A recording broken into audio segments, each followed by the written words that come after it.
Hello friends, எல்லாருக்கும் வணக்கம். Welcome back to my channel. நீங்கள் இது வரைக்கும் நம்ம சேனலை சப்ஸ்கிரைப் பண்ணாமல் பார்த்துட்டு இருந்தீங்கன்னா சப்ஸ்கிரைப் பண்ணிட்டு பாருங்கள். கூடவே பக்கத்தில் இருக்கிற பெல் பட்டனை ப்ரெஸ் பண்ணிக்கோங்க. இப்போ வாங்க நம்ம கதைக்குள்ளே போகலாம். திலகர் காயத்ரியின் பெயரை தொடர்ந்து முணுமுணுத்து கொண்டிருந்தான். காயத்ரி, காயத்ரி, என் அன்பே காயத்ரி. இதை கேட்ட எரிச்சலடைந்த அபிமன்யு திலகரின் வாயை பொத்தினான். டேய், நேரம் ஆக ஆக இவன் ரொம்ப உக்கிரமா மாறிக்கிட்டே இருக்கான்டா. இவனை என்னடா பண்றது? இப்ப மட்டும் இவனை விட்டோம் காயத்ரி மேல சடார்னு பாஞ்சிடுவான். அபிமன்யு சொன்னதை கேட்டதும் காயத்ரி பதற்றமடைந்தாள். நடந்தவற்றுக்கெல்லாம் அவள்தான் காரணம் என்பதை வெளிப்படுத்தி விடக்கூடாது என்பதில் உறுதியாக இருந்தாள். திலகர் மீண்டும் காயத்ரி, இறுக்கி அணைச்சி ஒரு உம்மா கொடு காயத்ரி என்றான். அபிமன்யு உடனே அவனது வாயை இறுக்கமாக மூடி, ஐயோ, எல்லை மீறி போறானே, இவன் ஒரே பேரை திரும்ப திரும்ப சொல்றத பார்த்தா இவனுக்கு கன்ஃபார்மா யாரோ சூனியம் வச்சிருக்காங்க. ஆனா ஏன் காயத்ரி பேரை பயன்படுத்தியிருக்காங்கன்னு நான் தெரியல என்று சந்தேகித்தான். இதை கேட்டதும் காயத்ரி மிகவும் பதற்றமடைந்தாள். அவள் கைகளும் கால்களும் பயத்தால் நடுங்க தொடங்கின. அவள் பயத்துடன், நீ என்ன சொல்ற? இந்த காலத்துல கூட பில்லி சூனியம் எல்லாம் நம்பிட்டு இருக்கீங்க? வருண் மாமா, இவங்க தான் கிராமத்துக்காரங்க, எதையாவது உளறிட்டு இருப்பாங்க. நீங்க சிட்டில இருந்துட்டு வந்திருக்கீங்க, நீங்க இது மாதிரி விஷயங்களை எல்லாம் நம்பக்கூடாது என்றாள். ஆமை அவசரமாக கேட்டான், அப்ப நீயே சொல்லு காயத்ரி, ஏன் திலகர் உன்னோட பேரை மட்டும் தொடர்ந்து முணுமுணுத்துட்டு இருக்கான்? காயத்ரி என்ன பதில் சொல்வது என்று தெரியாமல் முழித்தாள். பிறகு அநேகமாக திலகர் நேத்து ராத்திரி என்னை பத்தி கனவு கண்டிருக்கலாம். அதுல நான் ஒரு பேராபத்துல மாட்டி இருந்திருக்கலாம். திலகரால என்னை காப்பாற்ற முடியாம போயிருக்கலாம். அதனால மனசாலையும் உணர்ச்சியாலையும் அவர் பலவீனமா ஆயிருப்பாரு. அந்த பாதிப்புல தான் அவர் தொடர்ந்து என் பேரை முணுமுணுத்துட்டு இருக்காரு என்று சம்பந்தமே இல்லாமல் கூறினாள். ஆமை இதையோ நினைத்து, ரொம்ப வருஷமா திலகர் பிந்துவை தான் லவ் பண்றான், அது நம்ம எல்லாருக்குமே தெரியும். அப்புறம் எப்படி அவன் உன்னை பத்தி கனவு காண முடியும் என்றான். காயத்ரி ஆமையை கிண்டல் செய்தாள். அவர் எப்போ என்ன கனவு காணுவார்னு எனக்கு எப்படி தெரியும்? நம்ம எல்லாரும் சின்ன வயசுல ஒரே ஸ்கூல்ல தான் படித்தோம். உங்களுக்கு ஞாபகம் இருக்கா? ஒருவேளை சின்ன வயசுல அவருக்கு என் மேல க்ரஷ் இருந்திருக்கலாம். அதனால கூட அவருக்கு என்னை பத்தின கனவு வந்திருக்கும். இப்ப என்ன கேள்வி கேட்கறதுக்கு ரொம்ப முக்கியம் இல்லை, திலகருக்கு என்ன ஆச்சுன்னு பார்க்கணும் என்றாள். காயத்ரி திலகரிடம் சென்று அவனது நாடி துடிப்பை சோதனை செய்தாள். உடம்புல எந்த பிரச்சனையும் இல்லை, நல்லா தான் இருக்காரு. நான் சொன்ன மாதிரி அவர் மனசளவுல தான் பாதிப்பு இருக்கு என்றாள். காயத்ரி திலகரின் கையை பிடிக்கும்போது அவன் உடலில் ஒரு மின்னல் தாக்கியது போல உணர்ந்தான். ஏக்கம் நிறைந்த கண்களுடன் காயத்ரியை பார்த்து ஆசையாக, காயத்ரி, காயத்ரி, நீ கடைசியா என்ன மீட்டெடுக்க வந்துட்ட என்றான். திலகர் காயத்ரியின் மீது சாய சென்றான். உடனே அபிமன்யு அவனை பிடித்து, அவன் ஏன் உன்னை பார்த்தா இப்படி வெறி பிடிச்ச மாதிரி ஆகுறான்? காயத்ரி, நீ இவன் கிட்ட கொஞ்சம் ஜாக்கிரதையா இரு, எதுக்கும் நீ தள்ளி இருந்தே வைத்தியம் பாரு என்றான். திலகர் தன் மீது மோகத்தில் இருப்பதை பார்த்து காயத்ரி பதற்றமடைகிறாள்.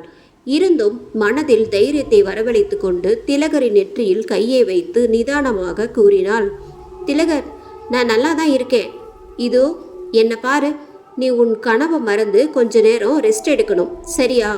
இப்ப நீ தூங்கு. காயத்ரி அவன் நெற்றியை தொட்டு தூங்க சொன்னவுடன் திலகர் காயத்ரியின் பெயரை மெல்ல கிசுகிசுத்தபடி கீழே படுத்து தூங்கினான். அபிமன்யு, ஆமை மற்றும் வருண் ஆகிய மூவரும் இவை அனைத்தையும் கண்டு திகைத்தனர்.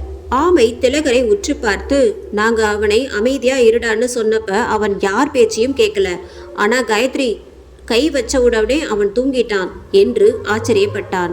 வருண் சிரித்து கொண்டே, பொண்ணோட கையில் ஏதோ வசிய மந்திரம் இருக்குன்னு நினைக்கிறேன், ஆண்களை எப்படி கட்டுப்பாட்டில் வச்சிருக்காங்கன்னு பாத்தியா என்றான்.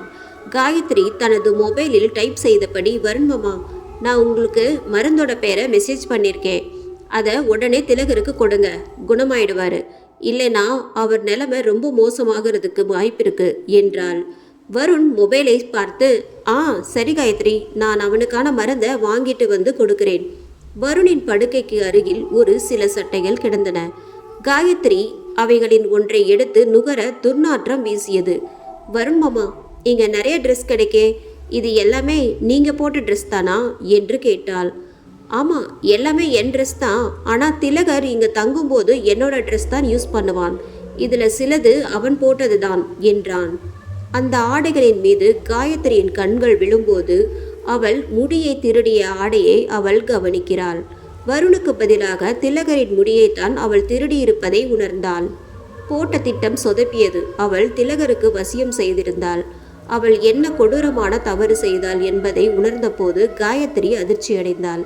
அபிமன்யு எப்போது வேண்டுமானாலும் அவளை பற்றி கேள்வி கேட்கலாம் என்பதை அவள் உணர்ந்தாள். அதனால் அவர்களிடமிருந்து தப்பிப்பதற்கு அங்கிருந்து கிளம்ப முடிவு செய்தாள். அவள் வருணிடம் அவசரமாக, சரி மாமா, அப்ப நான் இங்கிருந்து கிளம்புறேன்.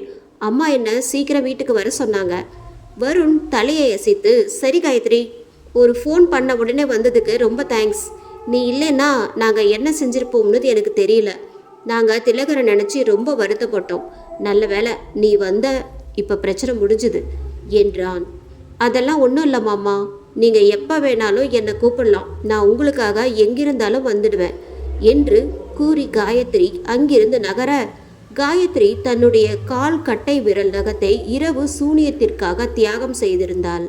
அதனால் அவள் வலியால் கால் நொண்டுவதை கண்ட அபிமன்யு சந்தேகத்துடன், ஏய் காயத்ரி, உன் காலுக்கு என்னாச்சு? ஏன் உன்னோட கால் கட்ட விரல்ல கட்டு போட்டிருக்கு என்று கேட்க காயத்ரி பதறினாள். ஐயோ, அது வந்து என்று பதிலளிக்க முடியாமல் தடுமாறினாள். வருண் ஆச்சரியத்துடன், ஏய், உனக்கு எப்படி அடிபட்டுச்சு என்று கேட்டான். காயத்ரி சமாளித்தாள். அது நான் வீட்டில் வேலை செய்யும்போது அம்மிக்கல்ல இடிச்சுக்கிட்டேன்.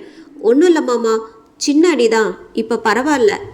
காயத்ரி, நீ ஓகே தானே என்று அக்கறையுடன் கேட்டான் வருண். ஓகே தான் மாமா, நான் கிளம்புறேன் என்று கூறி அங்கிருந்து புறப்பட்டாள். சிறிது நேரம் கழித்து திலகர் மெல்ல சுயநினைவுக்கு வருவது போல தெரிந்தது.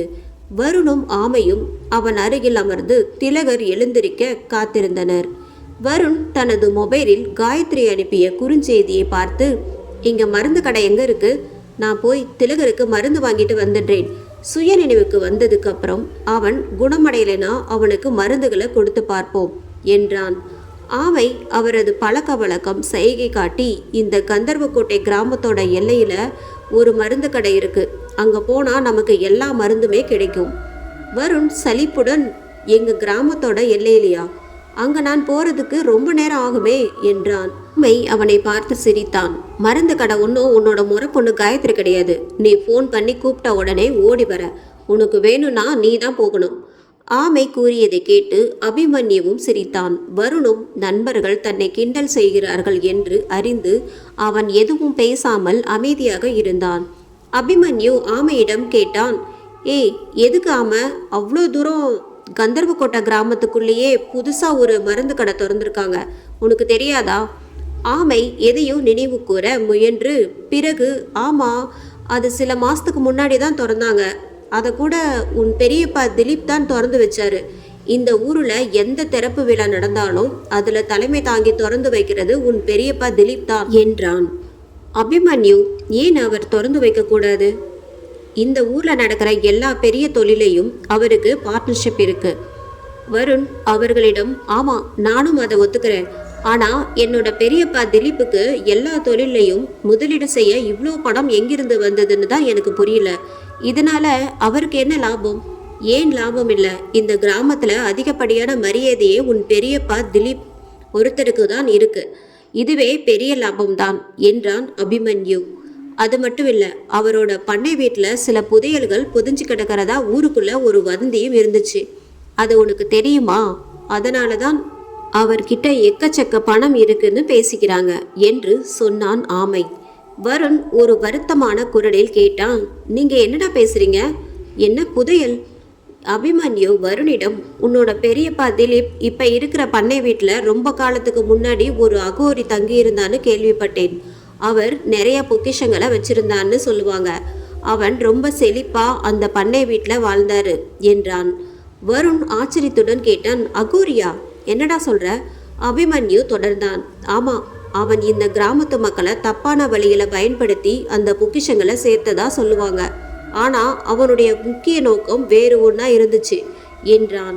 வருண் ஆர்வமாக, அவனோட முக்கியமான நோக்கம்னா என்னது என கேட்டான். எச்சினியை கட்டுப்படுத்துறது தான் அந்த அகோரியோட பிரதான நோக்கமாக இருந்துச்சு. மற்றவங்க சொல்லி நான் கேள்விப்பட்டிருக்கேன் என்று பதிலளித்தான் அபிமன்யு. யச்சினியை கட்டுப்படுத்தி அவன் என்ன செய்யணும்னு நினைச்சான் என்று வருண் கேட்க, வருண், எனக்கும் யச்சினியை பற்றி அதிகமாக தெரியாது. ஆனால் மற்றவங்க கிட்ட இருந்து நான் கேள்விப்பட்டது என்னன்னா, அவள் ஒரு சாபத்துக்கு ஆளாகி இருந்தா. அதனால் அவள் ஒரு ராட்சசியாக ஆனா. என்னதான் இருந்தாலும் யச்சினி தெய்வீக சக்தியும் பேய் சக்தியும் ரெண்டுமே கொண்டவ. அதனால் அவகிட்ட இருந்து சக்திகளை பெற அந்த அகோரி யச்சினியை கட்டுப்படுத்த ரொம்ப தீவிரமாக முயற்சி செஞ்சான்னு பொதுவாக சொல்லுவாங்க. ஆனால் உண்மை என்னன்னு அந்த அகோரி கிட்ட கேட்டாதான் தெரியும் என்றான் அபிமன்யு. வருண் யோசிக்காமல் கேட்டான், இப்போ அந்த அகோரி எங்கே இருப்பான்? அவன் இப்போ உயிரோட இல்லை. யச்சினி அவனை கொன்னுட்டா என்று ஆமை கூறினான். வருண் அதிர்ச்சியுடன், என்னடா சொல்ற? ஆமை தொடர்ந்து கூறினான், ஆமா, ஒரு பௌர்ணமி ராத்திரியில யச்சினியும் அகோரியும் நேருக்கு நேர் சந்திச்சிருக்காங்க. அதுக்கப்புறம் அந்த அகோரியை யாருமே பார்க்கல. அநேகமாக யச்சினியால அகோரி கொல்லப்பட்டிருக்கலாம். மக்கள் நம்புறாங்க. அகோரி செத்ததா கன்ஃபார்ம் பண்ணதுக்கு அப்புறம்தான் உன் பெரியப்பா திலீப் அந்த பண்ணை வீட்டை வாங்கினாரு. இதையெல்லாம் கேட்டு வருண் திகைத்தான். இன்று வரை பண்ணை வீட்டிற்கு பின்னால் இப்படி ஒரு கதை இருக்கிறது என்பது வருணுக்கு தெரியாது. வருண் தனது மொபைலை பார்த்து, மச்சான், எனக்கு இந்த பொக்கிஷத்துக்கு மேலெல்லாம் ஆசை இல்லை. என்னோட சொந்த உழைப்பால் நான் சம்பாதிக்கிற பணம் எனக்கு போதும் என்று கூறிவிட்டு வருண் திலகருக்கு மருந்து வாங்க புறப்பட்டான். மறுபுறம் காயத்ரி வீட்டை அடைந்து சோபனாவிடம் தன் செய்த எல்லா தவறுகளையும் சொன்னாள். வருணின் தலைமுடிக்கு பதிலாக திலகரின் தலைமுடியை வைத்து இந்த தந்திரத்தை செய்து முடித்ததை அவள் கூறினாள். இதை கேட்ட சோபனாவுக்கோ கோபம் அனலாய் கொதித்தது. சோபனா அவளை கடுமையாக திட்டினாள். நீ ஒரு வேலையை கூட உருப்படியாக செய்ய மாட்டியடி. சனினே எனக்குன்னு வந்து பிறந்திருக்குது பாரு. வருணோட முடியை எடுத்துட்டு வர சொன்னா நீ வேற எவனோட ஒருத்தனோட தலைமுடியை எடுத்து வந்து வசியம் செஞ்சிருக்க. இப்படி ஒரு உதவாக்கரையை நான் பார்த்ததே இல்லடி என்றாள். காயத்ரி அழ ஆரம்பித்து, அம்மா, வருண் மாமாவோட ட்ரெஸ் எல்லாம் திலகர் போட்டிருப்பான்னு எனக்கு எப்படிமா தெரியும் என்று கூறினாள். உனக்கு எதுவும் தெரியாது. உனக்கு ஏதாவது தெரிஞ்சிருந்தா நீ இப்படி தோத்து போய் வந்து என் முன்னாடி நின்றுட்டு இருக்க மாட்ட. ஒரு தலைமுடியை கூட உன்னால் பிடுங்கிட்டு வர முடியல. உனக்கெல்லாம் எதுக்குடி கல்யாணம்? அம்மா, அந்த தலைமுடியை எடுக்கிறதுக்கு நான் யச்சினியோட எல்லாம் போராடி இருக்கேம்மா என்றாள் காயத்ரி. அடைச்சி வாய் மூடு. ரொம்ப சுலபமாக முடிய வேண்டிய விஷயத்த சொதப்பிட்டு இங்கே வந்து கதை விட்டுட்டுருக்க. போடி போ, உனக்கு திலகர் தான் கரெக்டாக இருப்பான். போய் அவனையே கல்யாணம் பண்ணிக்கோ என்று கூறி முகத்தை திருப்பி கொண்டாள். கோபத்தில் இருந்த தன் தாயை பார்த்து காயத்ரி குரல் தளதளக்க கூறினாள். அம்மா, தயவு செய்து ஏதாவது செஞ்சு திலகர்கிட்ட இருந்து என்னை காப்பாத்துங்கம்மா, ப்ளீஸ்மா. அந்த திலகர் பையன் வேற என் மேலே ரொம்ப ஆர்வத்தோட இருக்கான். நான் ஏதோ ஒரு சாக்குப்போக்கு சொல்லி வருண் மாமாவை என்னால் முடிஞ்ச வரைக்கும் சமாளிச்சிட்டேன். ஆனால் நாளைக்கு திலகர் இப்படி நடந்துக்கிட்டா நிலைமை தலைகீழாக மாறிடும். என்னால் எல்லாம் அவனை கல்யாணம் பண்ணிக்க முடியாதுமா. தயவு செஞ்சு ஏதாவது பண்ணுமா என்று கெஞ்சினாள். காயத்ரி அழ ஆரம்பித்தாள். அவளது கண்ணீரை பார்த்த சோபனா பரிதாபப்பட்டாள். என்ன இருந்தாலும் அவளும் காயத்ரிக்கு ஒரு தாய்தான் என்பதை உணர்ந்தாள். சோபனா காயத்ரியிடம் தன் திட்டத்தை விளக்கினாள். சரி, இப்போ இந்த முதல கண்ணீரை வடிக்கிறத நிப்பாட்டு. இப்போ நாம் செய்யக்கூடிய ஒரே விஷயம் தந்திரத்தை முடிக்கிறது தான். திலகருக்கு போட்டிருக்கிற வசிய மந்திரத்தை உடைக்கணும் என்றாள். காயத்ரி தனது தாயிடம் அந்த வசியத்தை எப்படிமா உடைக்கிறது என்று கேட்டாள். இந்த எபிசோட் உங்களுக்கு பிடிச்சிருந்தது அப்படின்னா நம்ம சேனலை மறக்காமல் சப்ஸ்கிரைப், லைக் பண்ணுங்கள். நிறைய பேர் பார்த்தீங்கன்னா சப்ஸ்கிரைப் பண்ணாமலே பார்க்குறீங்க. சப்ஸ்கிரைப் பண்ணிவிட்டு பாருங்கள். நன்றி, வணக்கம்.